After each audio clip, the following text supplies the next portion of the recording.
What's going down, people? It's your boy Myer Krah back again with another episode of Here for the Dads podcast. Today, I got somebody that I met almost 2 months ago, right when I first got into Georgia.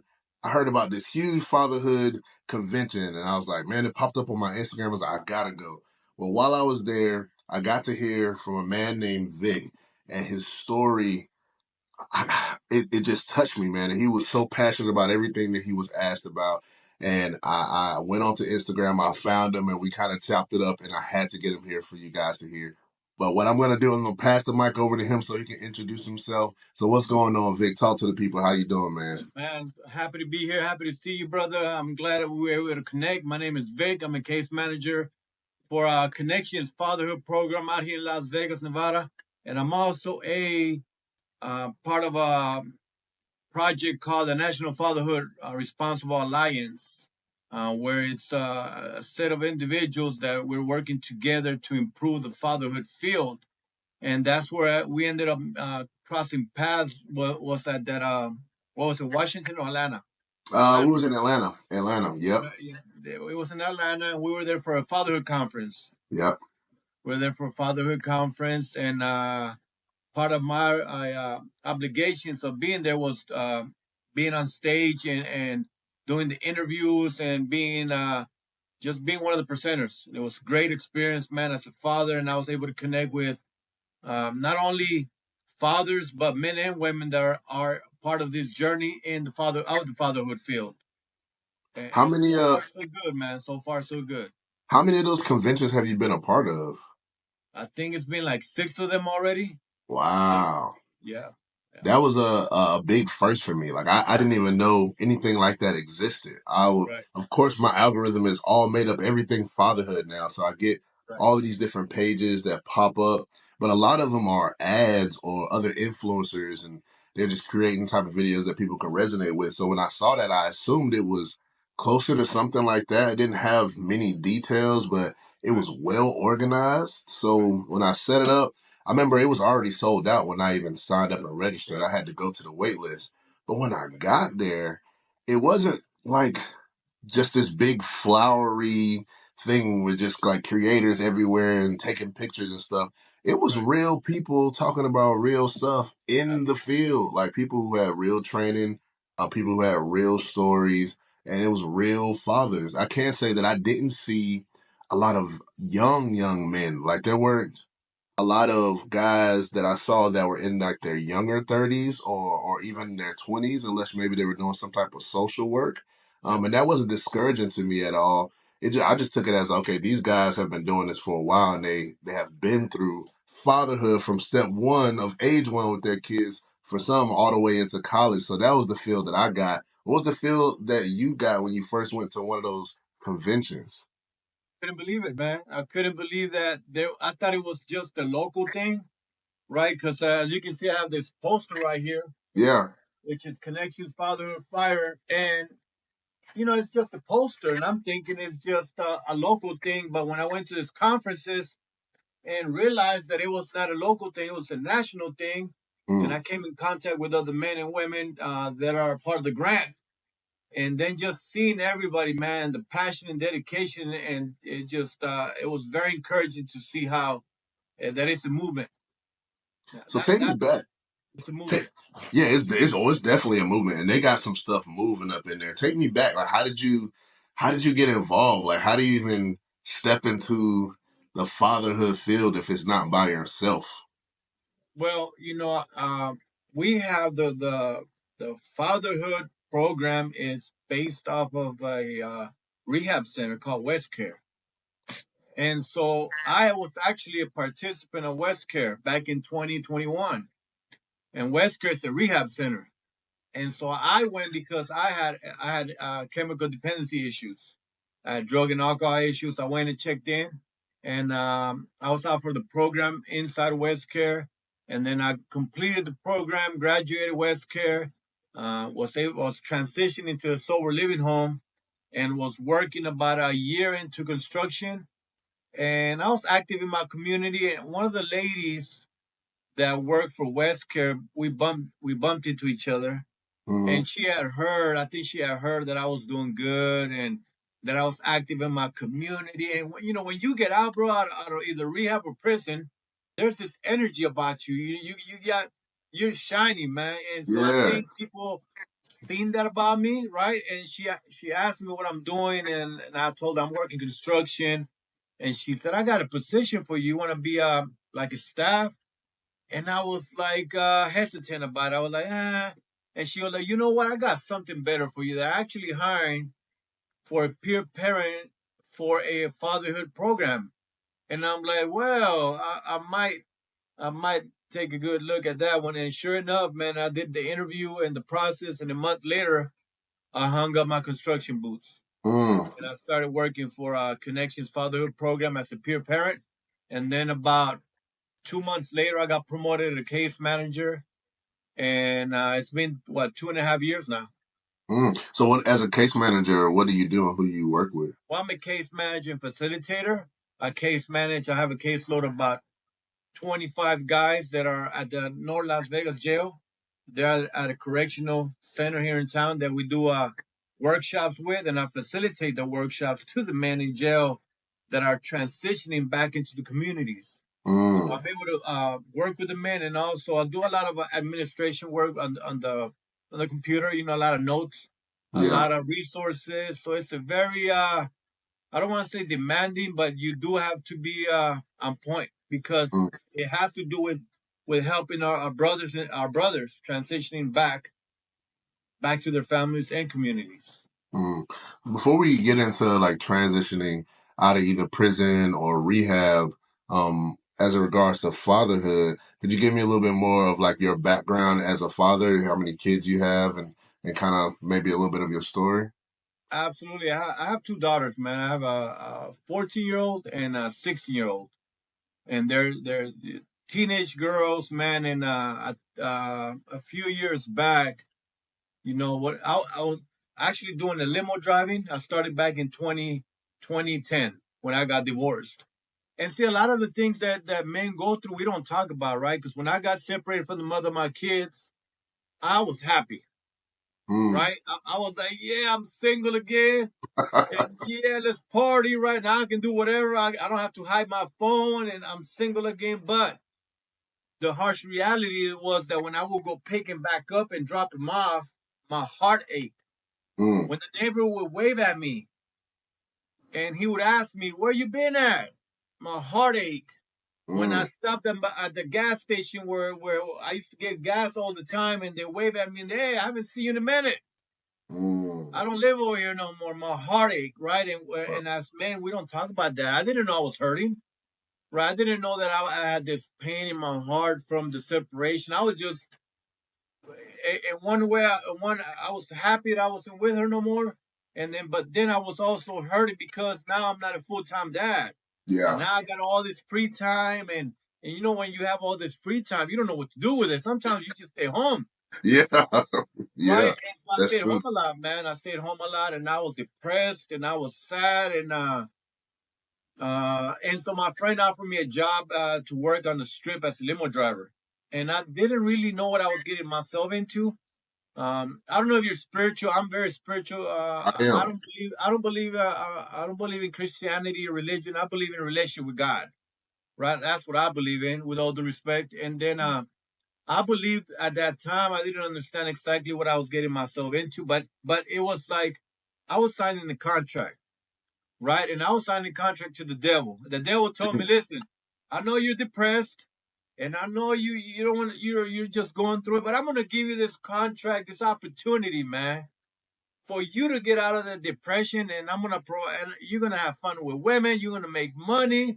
You're gonna meet people. You're gonna be on the strip, on the Las Vegas strip, behind the lights and the casinos, and people are gonna know you and they're gonna admire you." I said, "Okay, where do I sign? Where do I sign?" Wow. Right? And at the bottom, it said the only way out is death or prison. I didn't read it. I just the lights, the money, and Yeah. so for the next 10 years, that's what I did, man. For the next 10 years, man, I was a limo driver, and I had so much fun. But again, man, I was going through that breakup, and I think it was a way for me to cope with that pain. Mm. But I didn't think in my wildest dream that it would have lasted 10 years. Oh So wow.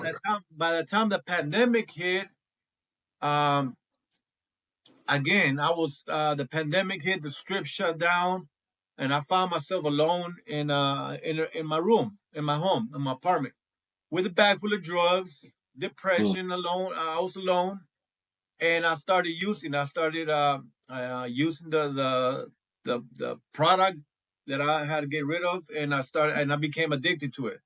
mm, That lasted about a year, and then I ended up going to rehab. My friend came and he intervened. He's like, "Hey, you need to go to rehab, man," and I'm glad I did, bro. I'm glad I did because it changed my life, man. How did that Absolutely. friend come to you? Did the friend, how close were you? Did he know you had a family? Did he know you were a Right. father? And then It, how did he come to you, like man to man? Was it an easy approach for him, or like how did that work? it was. I believe it was. He knew me. We knew each other pretty well, but I had a negative misconception about going to rehab. Right. I thought rehabs were connected to the police. I thought rehabs were for losers. I thought rehab was for the weak, Mm, and so I was hesitant about going. But prior to that, I ended up going to prison. And when I was in prison, I had made up my mind that I wasn't going to come back. And so I mm, started developing myself within the walls of prison. Because at that time I was locked up 23 hours a day. And so I had made up my mind. I said, you know what? I'm going to use this time to better myself. And I started reading books like 48 Laws of Power, Mastery, and a lot of these self development books, man. And I think that was my foundation. So whenever I got out and I started reverting back to my old behavior, that foundation allowed me to not only to ask for help, but accept the help. mm, And when my mm, friend came to my life, he's like, "You need help, bro." I said, "How can it? Where do I go? What do I do?" And he had went through the program, through the West Care program, and he took me there. And I left, and I came back about 6 months after, and I stayed there. That time I did stay there, and that was it, man. I made the decision. I think the best result that I've had is in the past. I've been 1 foot in, 1 foot out. mm. This time I said, you know what? If I'm gonna do this, I'm gonna make sure that I'm fully committed, right? Wow. Yeah.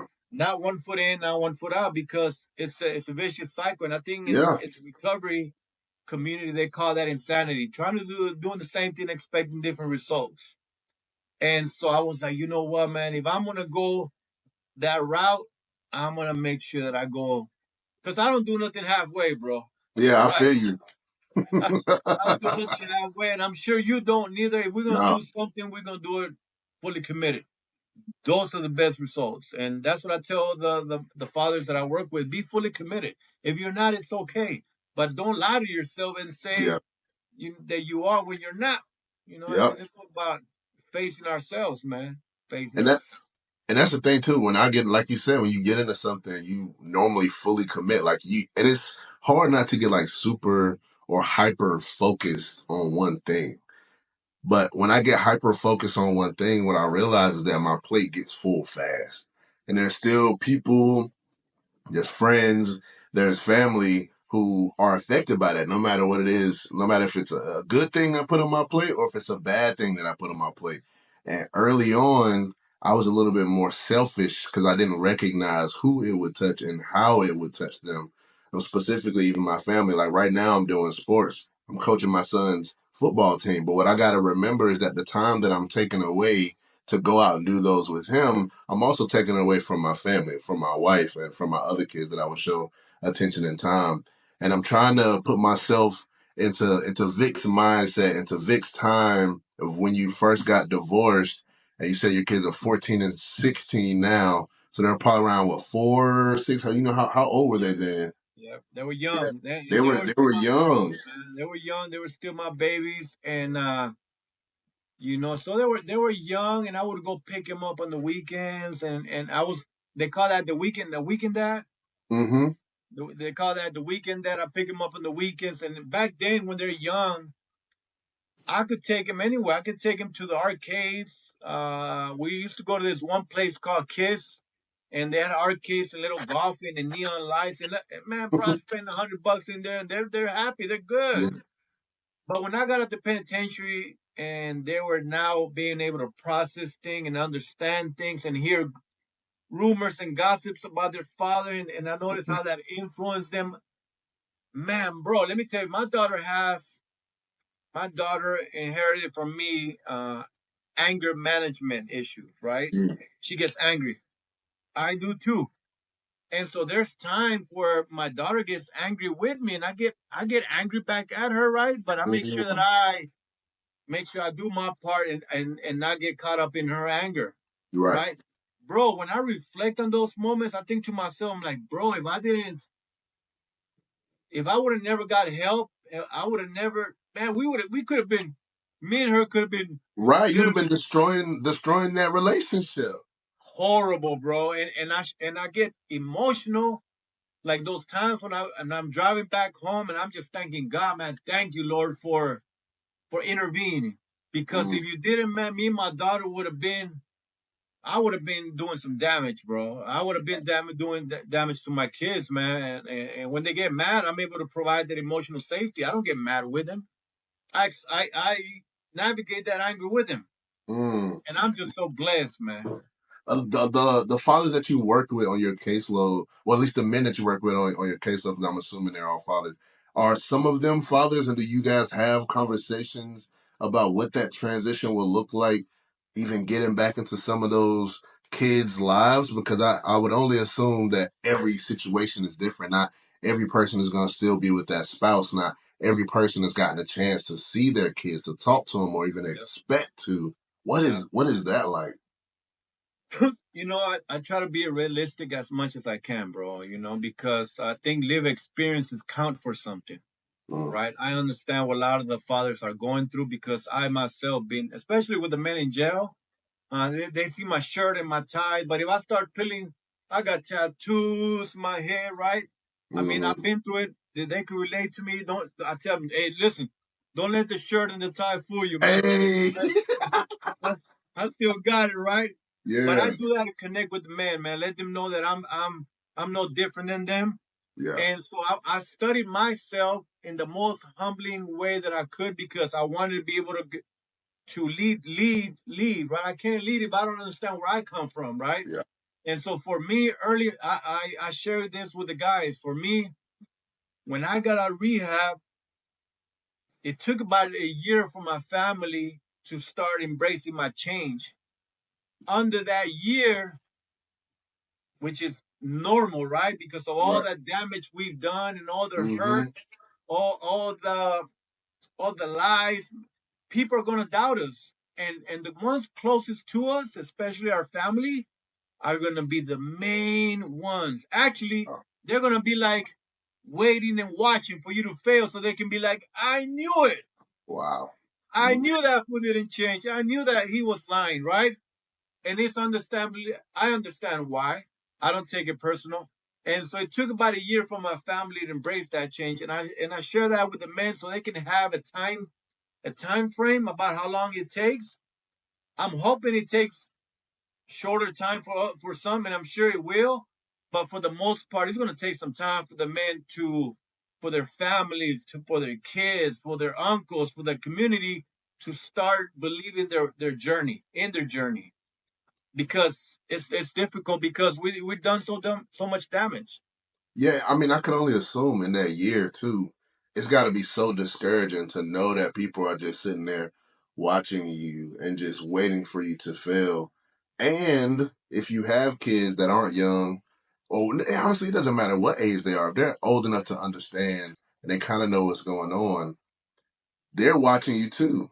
And Yeah, you probably so passionately just want to show them, but patience has to be the virtue there. patience. How do you continue to do the same thing and to hold strong in that year, knowing that patience is the only thing that's going to get you back to your family again? Nowadays we all want what we call it microwave blessing, right? And we have to realize And I encourage the men to understand that it's not going to take, a lot of us, when we talk about I'm a changed person, look at me, I'm back. I'm Mm-hmm. changed, right? And we want to show, we want to be, we're passionate about that, and we want our people to see that, but it doesn't work like that because change, subconsciously, you put expectations to it, Right. right? It's a change. It doesn't work like that. I said, do not, God, I repeat, God, do not go out there saying you're a changed man Mm. because it puts expectations. And what happens with those expectations when they're not met? They're going to throw them in your face. And now, how are you going to feel? Right. Right. You're gonna be beating your, oh man, I let them down, right? And Mm-hmm. if you're not aware and careful of that, you're gonna spiral back. You might spiral back, right? You Mm. might get discouraged, might give up, right? So don't, I tell the guys, do not say you changed. We're gonna call this a healing journey. You're gonna Mm. put that blessing in the mic in the oven and let it boil. Flip it, check it. Yeah. You know what I mean? Slow Mm-hmm. cook it. Don't Yeah. rush it, Put that on the right? smoker then. Put it on. Yes, don't Yeah. rush the process, man. Mm-hmm. Don't rush the process. Call it a healing journey because a journey, you're giving yourself grace, man. You're going to make mistakes. We're not perfect. We're going to fall back, right? And it takes a community of like-minded individuals to keep you, help you keep going, right? To encourage you, to check up on you. Maybe you need some Mm-hmm. mentors in your life.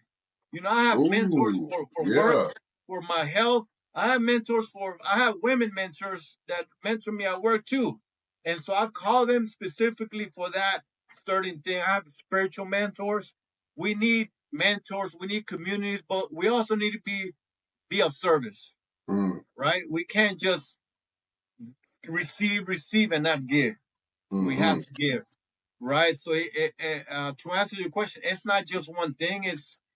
It takes a community. It takes support systems. It takes mentorship. It takes a variety of different things, man, to be able to keep going with that patience. Because, like I said, it's a journey, man. And Yeah. like Nipsey Hussle used to say, it's a marathon, not a race. Hey, come on now. That's it. Yeah.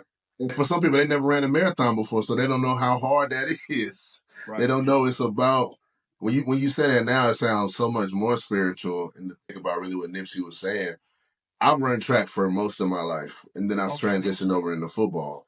I always liked sprinting though. I hated long distance because it took so much more.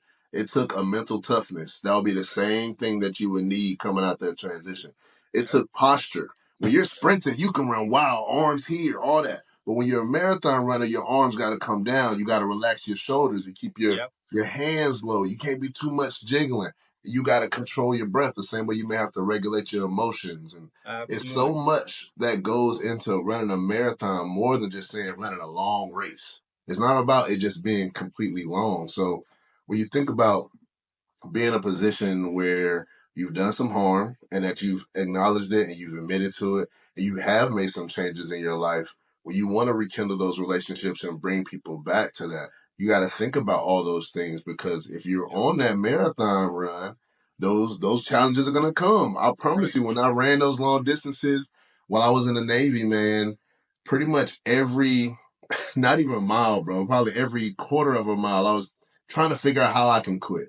I would think about, okay, I'd rather just maybe if I throw up over here, I Yeah, can just quit. we want a shortcut. Yeah. Yeah, you want a shortcut. Like you want to stop, you want to go back, you want to complain, and those same things happen. But when you think about the goal, I want to get back to my kids. I want to have a relationship with them again. I want to be able to show my spouse that I can still be all the things that I said I could be when I made those first vows to her.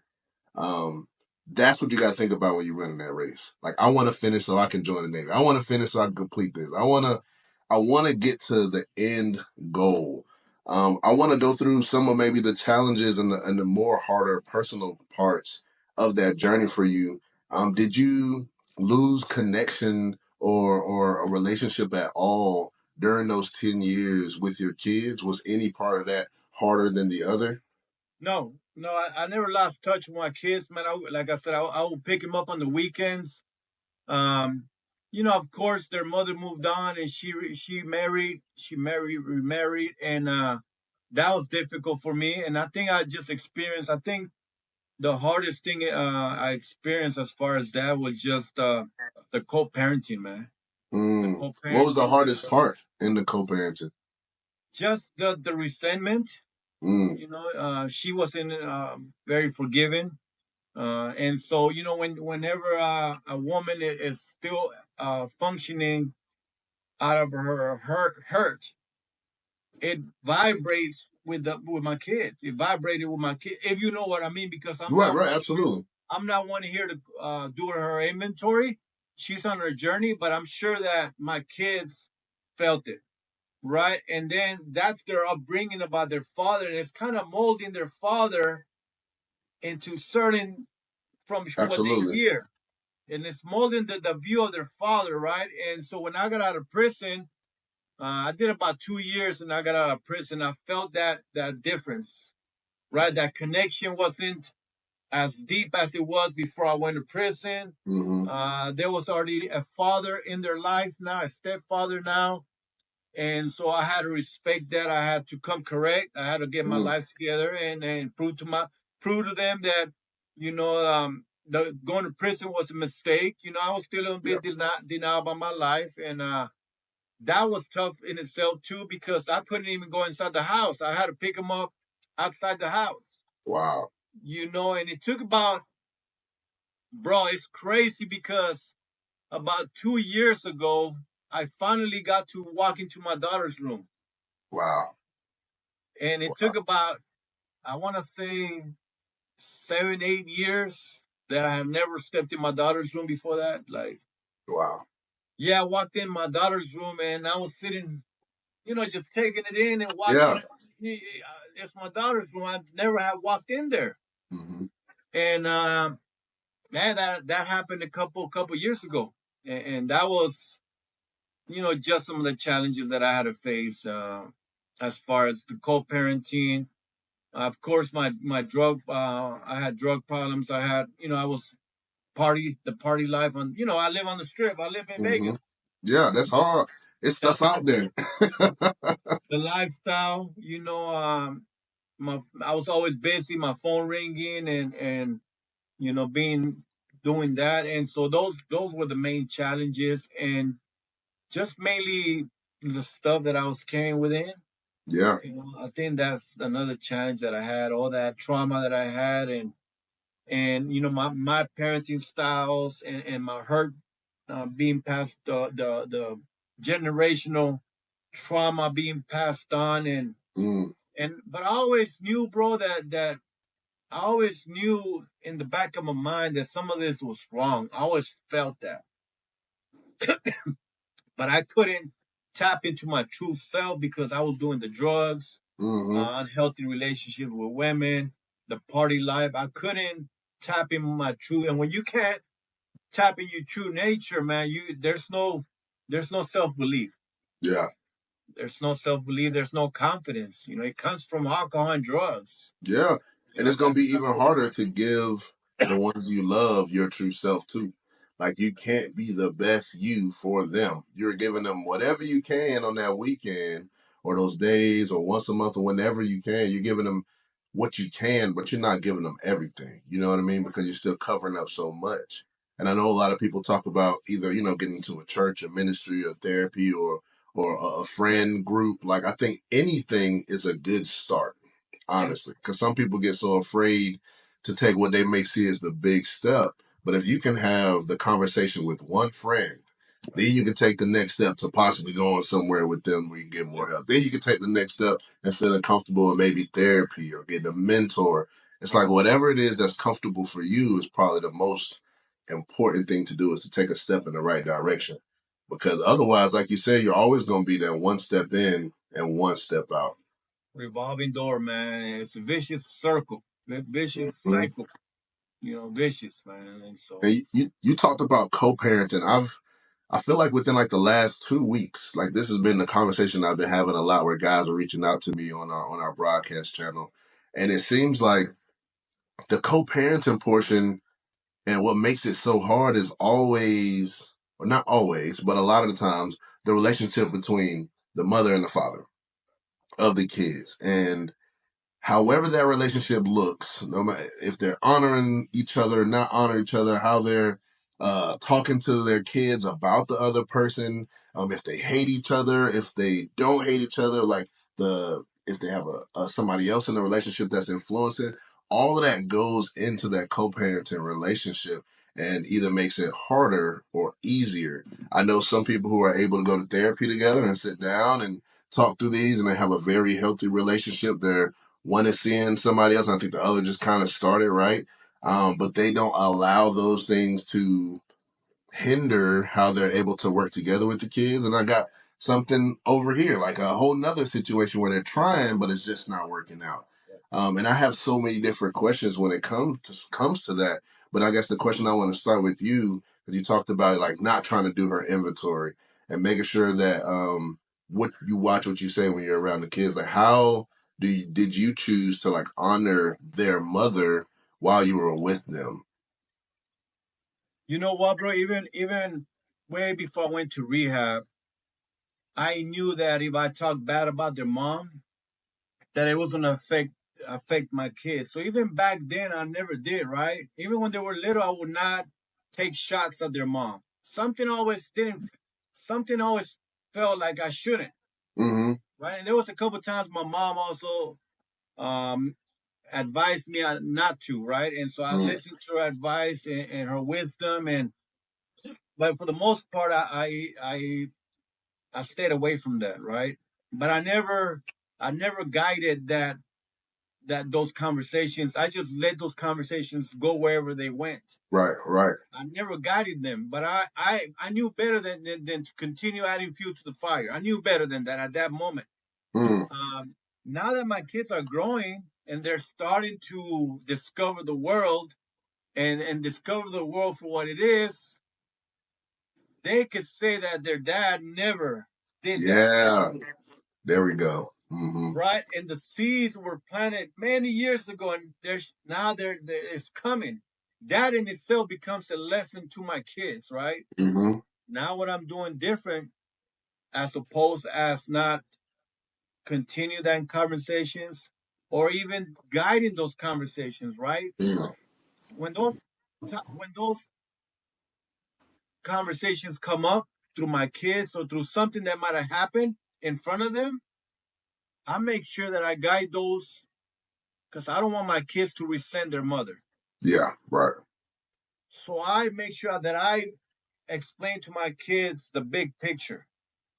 And one word that I always use is again, everybody's on their own journey. My journey is no different than your journey. Your journey is no different than mine. We're all on our own different journeys. You Mm-hmm. have your issues. I Yeah. have my issues. We're still the same, Mm-hmm. right? So I'm not going to sit here and highlight her issues, right? I want my kids to understand that we all have issues. You're gonna have issues too when you grow up and you have kids, Yes, sir. right? And so Before and don't after. understand that so you don't resent your mother, right? And so I make sure that they understand that. I think that's called emotional intelligence, Yeah, it is. right? And I And think you we got to all, make as sure you get kids, that. we reach a certain age. I don't even know what age it is, but it's kind of like a stage, man, where you get out of the house and the veil just comes off and you're able to see your parents in a different light as you become an adult and you're able to assess some of those past times that you had with them, no matter if they were good or bad.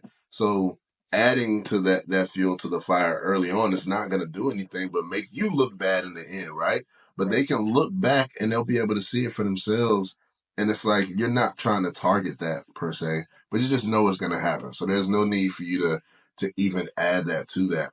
But staying within the co-parenting conversation, and this may not be something that you were privy to during that time when she started dating again, but I've had other fathers come to me and they have a good relationship with their child's mother. And they're having a conversation about her dating again and vice versa. They want to have a conversation about what it is they feel they need um, when they go into the relationship. I might have to clarify this a little bit more. Maybe I have to give more context. But let's say I have my child's mother. She says, "Hey, I'm gonna start dating again. Would you like to have a conversation with them if we start getting serious? What things do you feel like you need from them to make you feel comfortable in that relationship? How should our parenting relationship work because it's starting to get serious?" What would you say to those guys, and how would that possibly work? And is that something that you ever wanted to have? And I realize I just gave you a bunch of questions, but I just want to talk about it.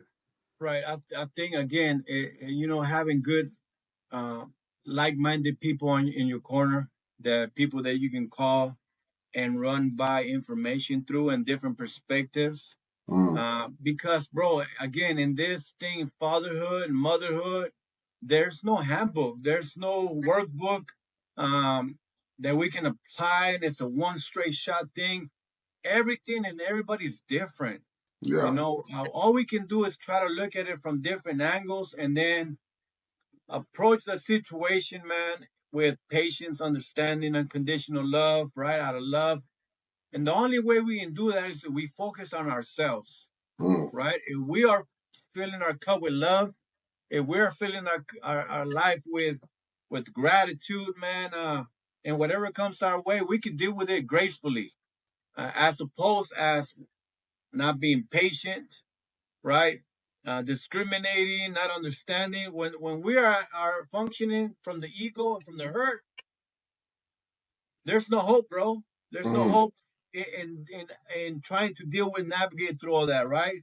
But I believe that if you pour love into yourself and you cultivate patience and understanding and you're able to have good people in your corner that encourage you, I think we're gonna make it the best decisions possible. And I think that's sometimes what might be good for you might not be good for me, That's right? true. Because one time my daughter told me that her stepdad grabbed the phone from her hand and threw it on the wall, right? And Hmm. so I got mad. I wanted to go over there and Do some things. right away, right? So what Hmm. I did, what I did is I called my mentor that helps me with these type of situations. He said, "Well, how long has the stepdad been in your daughter's life?" "Oh, he's been there for about 8 years." "You gotta give him a pass, bro." I said, "What do you Mm, mean give him a pass?" "He's been there for 8 years."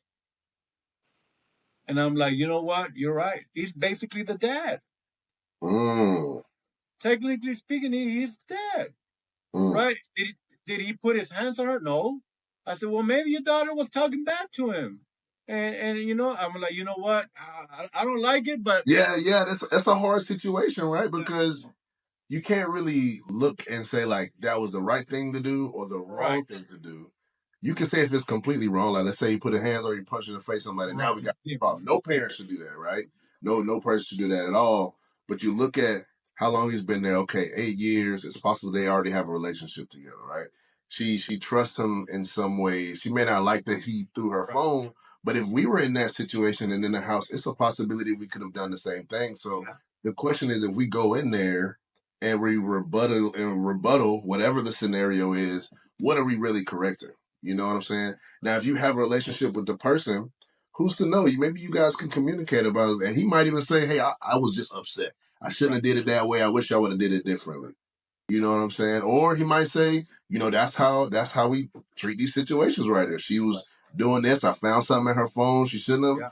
shouldn't have had in there, and then she started talking back out to her phone. Yeah. So it was definitely even more very mature of you to not just go up in arms and go over there, because I know that had to be hard. You think about your baby Absolutely. girl and Absolutely. you called your mentor first, and I'm sure that probably took some repetition of working into what do I do when I get a hard challenge and I feel like I'm going to do something that I shouldn't, to Yep. call somebody that could really help me. Yep. You ever seen that clip of Deion Sanders and Babyface Nelson? No, I don't think so.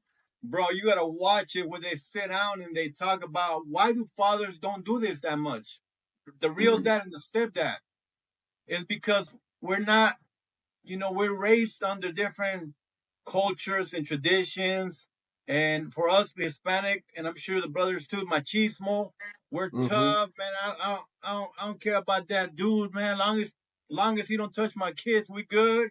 And we raised under these type of systems and upbringings that we don't think about sitting down with that other individual and the stepdad and trying to, are you okay? Hey, you must be going through a lot of Wow. Yeah, no, that's strong though. That's for real. That's keeping it above. right. So him throwing the phone was him probably going through something over there because I know what he's going through because I was there too. Not I was there not too long ago. So I'm like, bro, listen, I don't hate you. I understand you. If anything, I'm here for you. Mm. I'm actually gonna pray for you because you must be going through. Yeah, yeah. Let me pray You for know, you, bro. I already know you going through something. but we don't think about that side, right? Yeah, Because we're too caught up in our own stuff, man. yeah. We don't have room for that empathy and the concern for that other individual. So maybe that's part of my answer in the beginning too. Is that I was not in the beginning, but in the beginning of the conversation about like co-parenting and when somebody starts dating somebody else, I know that you got to get past some of maybe that jealousy or that resentment, but at some point you have to be mature enough to possibly be able to have a conversation with that other individual. But it's going to take some work because not everybody has the words, right? They don't know the word play to use, and they might not have the emotional intelligence to see past some things or what people are saying. So I'm not gonna act like it's an easy thing to do to just It's step in not. and do that. But it takes some work, and I think it's possible. But for some people, they may not even think about it. But I think it's possible to step in there. So for any of these fathers who are listening, and you feel like you're in a place where you can do that, but haven't thought about it, that's something I think you should open up to. Maybe reaching out to the child's mother and the child's father and seeing if you can do that and what that's gonna, I believe, do for you, especially if you haven't started dating again, is make that easier when you start dating again because you already have a good relationship with both of them, the child, the parent, both the parents, and then now you're bringing somebody into your life and they're not afraid because I think that's one thing that I hear a lot, at least socially, is like, man, I'm dating and they got kids and they got a baby mama. I don't know if I want to even do that. I might be getting into some mess. And you're like, if you can say, oh no, we good. Like, no, it's healthy over here. They dating, la la la la. That makes getting back into the dating pool a whole lot easier.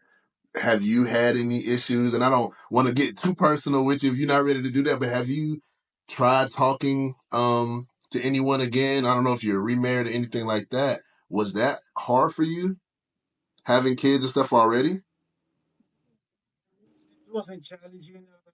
Well, father my kids back then. I did start dating, and my kids were young, so Mm, it was we played house, and that lasted for about a year, and then 6 to 8 months to a year, and then ended up going to prison, and I was just dating sporadically, but nothing to the point where my kids became an issue or might have been an issue. But I understand that there might be issues with men that date and they have kids with other relationship, or the mother yeah. has kids.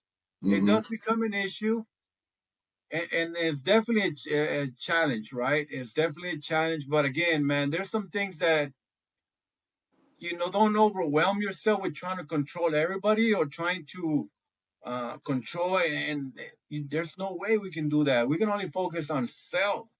You Mm, know, you are gonna see things that you don't like, yeah. right? But it's what you do with that that makes the difference, right? I tell my daughter all the time, baby, there's nothing wrong with you getting angry. Angry is an emotion. It's a safe emotion. You can process it, learn to process it. It's what you do with it that becomes an issue, Yeah. Yeah. right? And so we're learning that I'm teaching her that actually anger, you can go play basketball if you're that angry. Yep. Yep. Go work out, right? And for the fathers, go hit that 315, that bench press, Mm-hmm. right? Turn that negative into a positive. Have you ever seen a young man with gray hairs? Yeah, I got a couple in my beard right now. Right. Well, But you yeah, look at yeah, I those know a young guys, young they man with start gray hairs for in their sure. 20s. They got gray hair because they're stressed out, they're angry, and they're stuffing that anger, and it's hurting Mm-hmm. their body. It's like you open a bottle. What happens when you shake the bottle and you open it? What happens? Pop. It explodes. That Yep. stress, that anger got to come out, Yeah. right? And so I'm teaching my daughter and the fathers to make sure that understand, hey, you know what? I am angry right now. Let me go do something with that anger. Don't keep it inside. Yeah. right? Because that's when it becomes an issue. And I think sometimes people think that if they keep it all in, if they when they only let it out, there's gonna be on somebody they don't like or when they're ready to fight. But you also affect the people that you love in that same way too, with holding that anger in. I Yep. think about being in my own home and even with my kids or with my wife, I respond differently to my wife than I do when I'm at work. Like I feel comfortable and safe in my home. So when I'm upset or when she does something or whatever, she gets the pettiness every once in a while. I might say a remark here or there. I'm not always kind. Of course I try to be, but she's gonna get some of that however I am feeling in the moment. You know what I mean? When I'm at work, I'm not gonna respond to my boss that way, right? I'm stuffing it in. So what I have to remember is if I choose to stuff it in, I have to find other avenues to let it out, to go work out, to start boxing, because I know you do some boxing. I will let you talk about that too. Um, to go to therapy and talk about it so that when I come home, that's not the first thing that my loved ones get from me is everything that I've been suppressing because they're the ones that's going to get it first because this is where I feel comfortable, where I feel safe at. And I don't want to do that to them. Right. Absolutely. We don't, man. We want to be, and again, we're not perfect. We're not perfect. We are going to make mistakes. Mm-hmm. Right. And I think big misconception about being in a spiritual journey is that you can't make mistakes or that you got to be a certain way. Right. And that's far from the truth.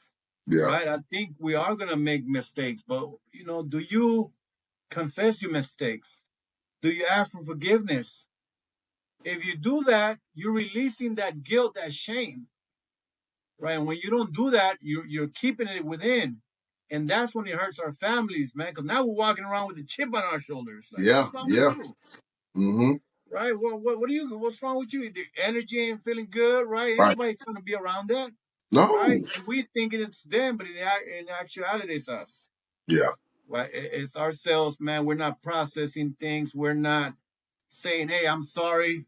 I was wrong for that. My bad. Mm-hmm. We're not doing these type of things, man. Ain't nothing wrong with doing that, man. We're gonna make mistakes. God forgive us. Why can't we forgive Come ourselves? on, bro. You That's it. know, And I don't know why it's the hardest thing to do. It's so hard for people. They're always that so pride hard on is that pride, themselves. brother. It's that Yeah, it's that ego, that pride. pride. Mm-hmm.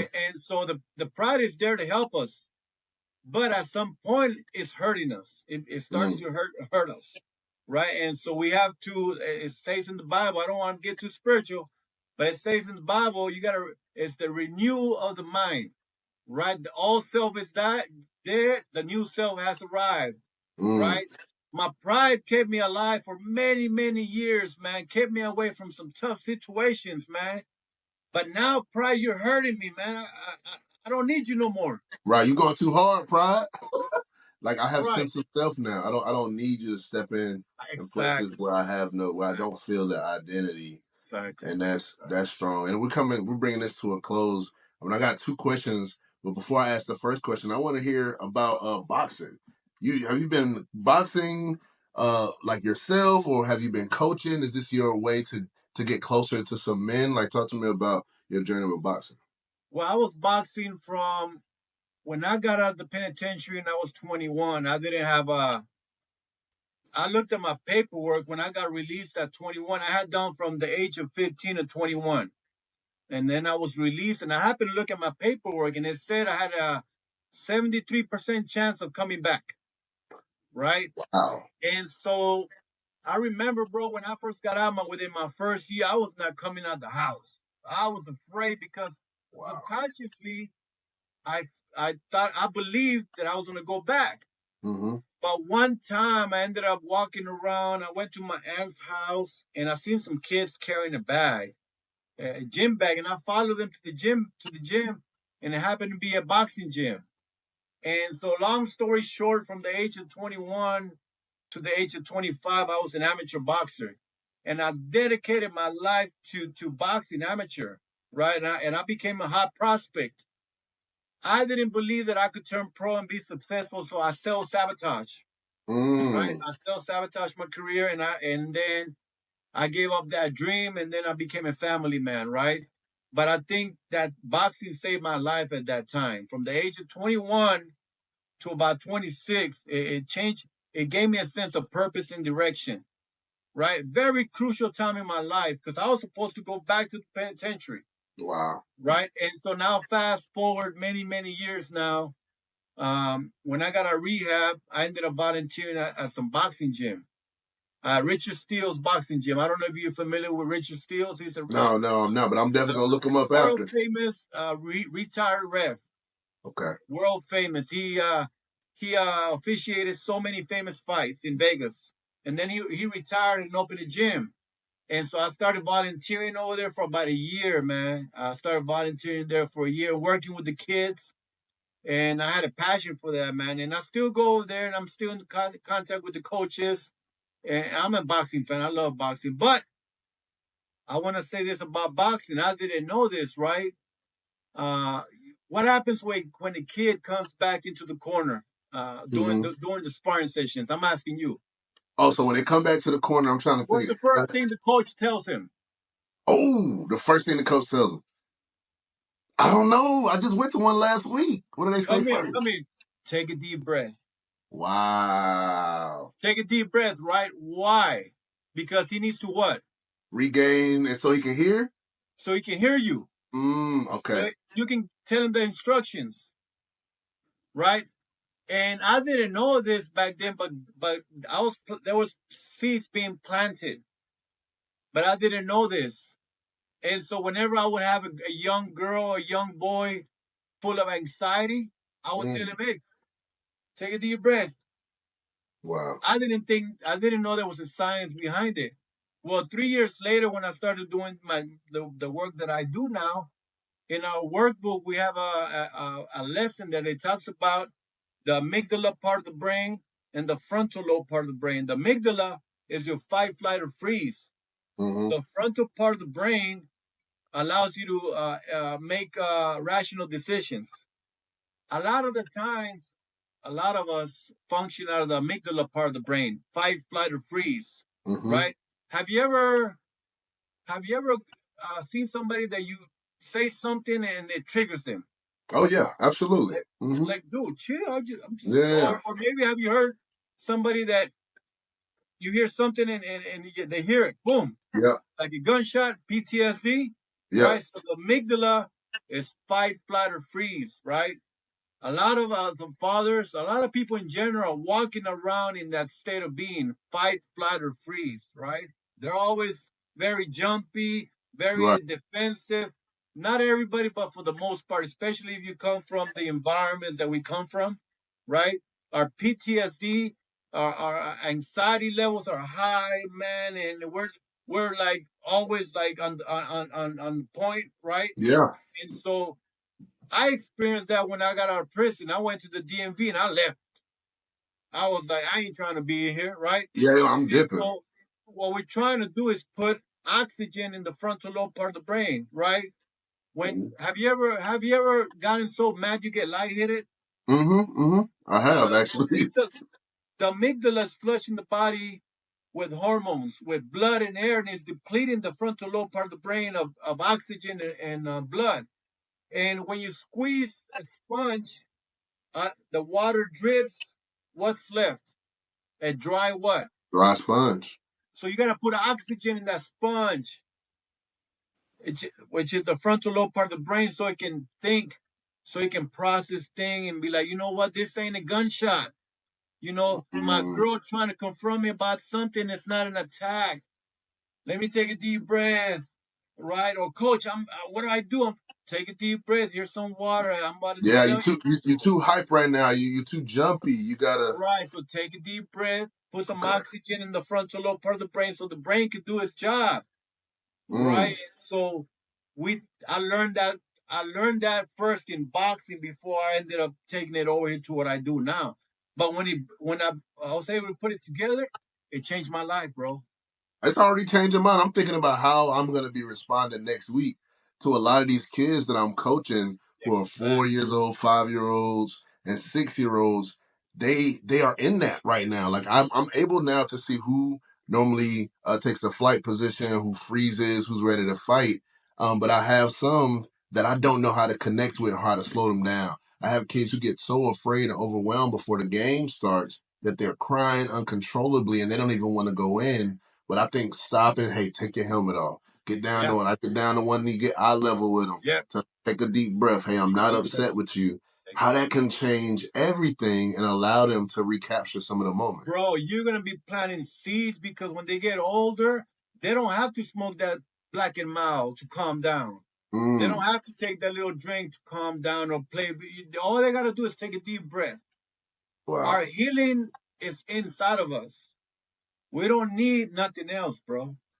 God is inside of us. We don't need to go smoke a joint or do drugs to calm down. No, or Mm. smoke what do they call them things they have now? Vapes. The vape pens, yeah. Them things are horrible, man. They're I'm scared. everywhere. So don't worry, you ain't got to worry about me. I'm scared of them. Right.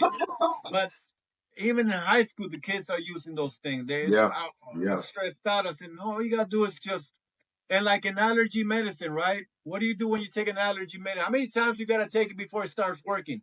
They say a lot. Even if you read the bottle, it's like take it every 4 hours, maybe like Exactly. three of The them before same it kicks thing with the in. deep breathing. It's not gonna work overnight. It's gonna take some time. I've been Mm-hmm. practicing deep breathing for about 2 years and it's changed my life, bro. It's Wow. changed my life. Something so simple yet so underrated. Yeah, there we go. It's extremely underrated because I think even with kids, kids or adults, when you first hear somebody say take a deep breath, man, I don't want to take no deep breath, man. I'm not. What is it's not going? You don't think it's going to do anything for you? Then you realize the type of control you regain when you do it. So I know I'm hearing fathers now hearing this is going to be an extreme tool for them. And I don't want them to think about it, oh, like I'm going to sound like a hippie or that's Right. corny. No, you have a chance right now while your child is young to teach them these tools because we don't always know and aren't always going to be there to help them face the hard times when they go to college and they're about to get in a fight or they're depressed because somebody just left them or whatever. Like we might not always be there. So giving them these tools could take them and help them down the road, man. This has been an extremely like amazing conversation, and I feel like I've taken away so many different nuggets. But the last question I kind of have for you is: I have a lot of dads and a lot of fathers who come to me and they talk about, like, hey, man, I wanted to start a dad podcast, or I want to start, servicing fathers in a more professional way. And I tell them, hey, like that's awesome, but I don't want you to wait to feel like you have to wait before you influence other followers who are in your group or in your sphere or that are your friends. What way right now, before even getting to like the professional realm, could fathers help other fathers? Easy, bro. Do what you're doing, right? A lot of these tools that we have, it's like anything else.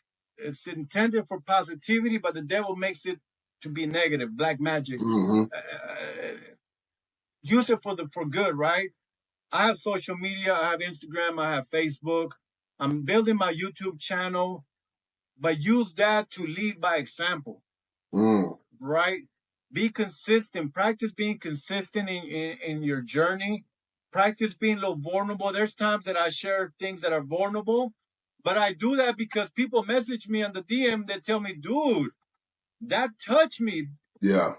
Don't nobody need to know about it, but me and that person know. Even Yep. yesterday, I shared something about that I was struggling with, and the guy came to me and he told me, I screenshot that and I look at it.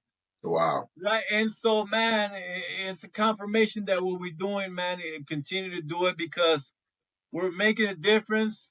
People might not see it, but as long as one person, it makes a difference with one person, that's all, bro. That's all I need. That matters. That's all that matters, It's bro. just leading by example, bro. And just, I tell people all the time, I went from slanging dope to slanging hope. There we Right. go. Well, you just that's the title of the podcast now. Bro. Oh man, I love that. Before we get out of here, man, tell the people how they can find you. They could find me on Instagram, Vic underscore TGB, or Resendez Vic on Facebook, RESENDEZ Vic on Facebook. Message me, DM me, and I would love to connect with y'all, man. Well, people, y'all know where to find them. This is Here for the Dads. Out. Thank you for watching. You just listened to Here for the Dads podcast with Myer Krah. I am so grateful that you're here. But if you're new to this space, what I need you to do is slow down and subscribe, share, review, or rate. Whatever you can to help me out, because I'm on a journey to create a space for existing fathers and new fathers that's going to allow them to be a little bit more confident and a little bit more efficient at what they're doing. Thank you.